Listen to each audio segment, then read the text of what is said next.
नैजिनैथि Bodoland martyrs gold cup football championship जोलुर बादायलायनाया गाहामैनो जानानै थांबाय। क'क्राझार जिल्ला गेलेमु गौथुमनि बानजायनायाव गुबुन बोसोराव खुंबोनाय बादिनो देग्लायबो नैजिनैथि Bodoland martyrs gold cup football championship जोलुर बादायलायनाया मेहेरगोनाङैनो खुंफुंजायो।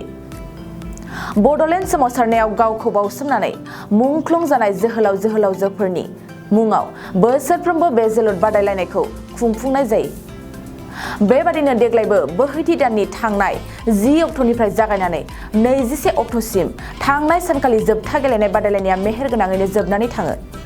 जोबथा गेलेनाय बादायलायनायखौनो गेलेयो कुसुगाव बन्जार एफसि आरो सोनाब बेंगल श्रीरामपुर बिलोगो एफसिआ। बे जोबथा गेलेनायावनो मोन्नैबो हानजाया नारा-नाथा जुजिलायो।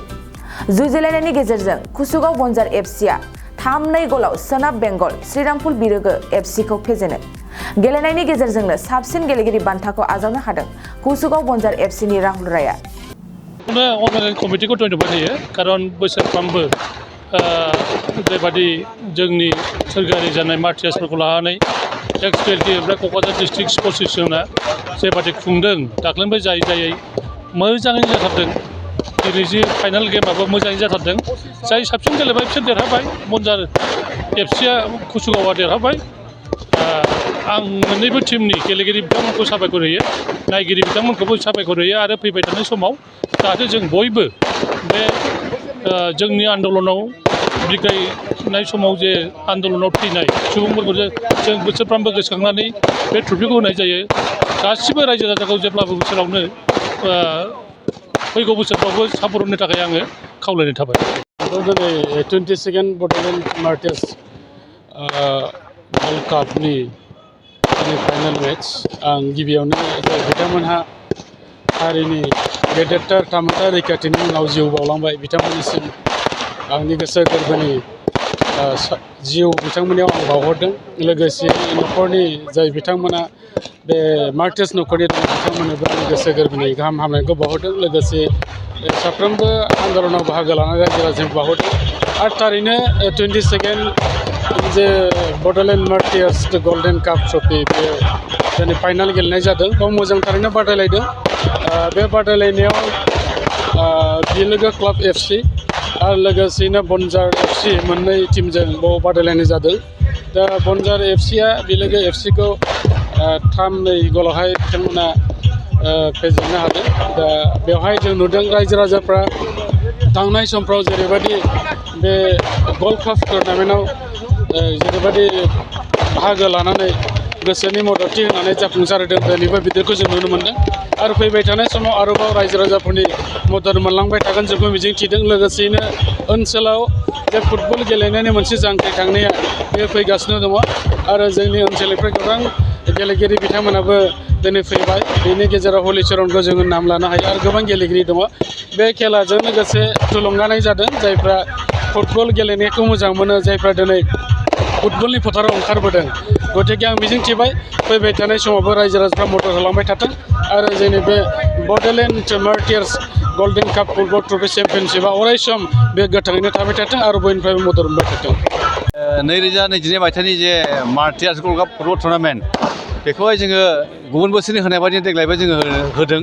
दिनैहाय जोंहा फाइनाल मेचमोन बिलोगो एफसि बेंगल आरो जोंनि लकेलनिनो कुसुगाव बन्जार एफसिनि गेजेराव गासै टीमा 11था टीमा बाहागो लादोंमोन। दा फैयै दिनै फाइनाल। बे फाइनालाव एकदमबारे जों जेरोखोम सानदों खेलाया मोजाङै जागोन, स्ट्रं भाबैनो जागोन, बे रोखोम जानानै थांबाय। आरो रायजो राजानि जे सापर्ट होफैनाय बे खेलाखौहाय थारमाने बिराद गोजोनथाव आरोखि। जों अर्गानाइजिं कमिटिजों आंनि हाथार जानानै आं दिनै नोंथांमोननि सिगाङावहाय आङो साफ्रोमबो दिनैहाय जोङो आलासि जोंनि चिफ गेस्टजों लोगोसे जोंनि आलासि गासिखौबो रायजो राजा गासिखौबो आङो कमिटि जानानै अर्गानाइजिं कमिटि जानानै आङो बिथांमोनखौ बयनोबो आङो गोसो गोरबोनि साबायखर बावहरबाय। जाहाथे इयुनावबो बिथांमोना जों लेंनाय लेखा बोसोरे खेला जाखागोन जेब्ला फैनानै बिथांमोना जाहाथे बे मोनसे प्लेटफर्म जाबाय खेलानि मार्टियार्सखौ जोङो सन्मान होनायजों लोगोसे जोङो मोनसे गेलेगिरिफोरखौबो जों मोनसे प्लेटफर्म होदों। आरो प्लेटफर्म होनायल' नङा, बेजों लोगोसे जोंहा जोंनि ओनसोल खौसेथिखौ जों माबोरै लाखिनो, गोजोनखौ जों माबोरै लाखिनो जोंनि थांखिया बे गासिखौबो लानानैसो नंखायनो जोङो बोसोरजों होबाय थागोन इयुनावबो होबाय थागोन आरो जोंनि रायजो राजाफ्राबो जाहाथे जोंनि जे बे खेला martyrs gold cup football tournament बेखौ जाहाथे बाहागो लानानै अराय सम बे खेलाखौ जाहाथे गोजोर लाखिनो हायो बेखौ आङो नोंथांमोननि चेनेलनि गेजेरजों आङो बयखौबो आं खावलायनाय थाबाय। फाइनालाव देरहानाय जाय देरहादों चेम्पियन जादों बिथांमोननो जोङो 1 लाख केस एवार्ड होदों बेजों लोगोसे ट्रफि बिनि उनाव जाय जेनदों रानार्स आप जादों बिथांमोननो 5,000 केस एवार्ड आरो ट्रफि आरो बिनि उनाव जाय बेस्ट प्लेयार मोनदों बे प्लेयारनो जोङो 5,000 केस एवार्डजों लोगोसे जों ट्रफि होफायो। बोसोरे जोंनि माबाया मा होनो बेखौहाय केस एवार्डजों लोगोसे होनाया बेनिफ्राय जोंहा दंबाय थायो। इयुनाव जोङो मा रोखोम लांनो हायो जों बेखौ बुंथ'नो हाया।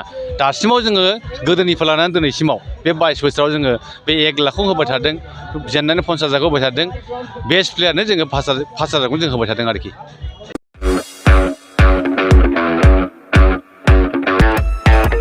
स्कुटि आरो बाइक सालायग्राफोरनि थाखाय मोनसे मोजां फोसावथाय। चिरांनि काजलगावआव पेट्रल पाम्पनि साखाथियाव थानाय MMH अट' हन्डा श'रुमआ नोंथांमोननि थाखाय स्कुटि आरो बाइकखौ खम डाउन पेमेन्टआवनो होनायजों लोगोसे मोजां अफार लानानै फैदों। नोंथांमोना बे श'रुमनिफ्राय स्कुटि आरो बाइकखौ खम डाउन पेमेन्टआवनो मोननायजों लोगोसे बेसेन नाङाजासे गंनै हेलमेट, गांसे ब्लेंकेट, नोगोद 500 रांनि खाबुखौबो मोनफागोन। MMH अट' हन्डा श'रुमनिफ्राय बेफोर खाबुखौ नोंथांमोना 19 नभेम्बरनिफ्राय 30 डिसेम्बरसिम मोननो हागोन। लोगोसेयैनो गोजाम स्कुटि बाइकफोरखौबो बे श'रुमाव सोलाय सोल' खालामनो हागोन। नोंथांमोना MMH अट' हन्डा श'रुमाव स्कुटि आरो बाइकखौ बायनो गोसो दङब्ला नैबे मबाइल नम्बर 8720957824 एबा 6001916155 आव थोंजों फोनांजाब खालामनो हागोन।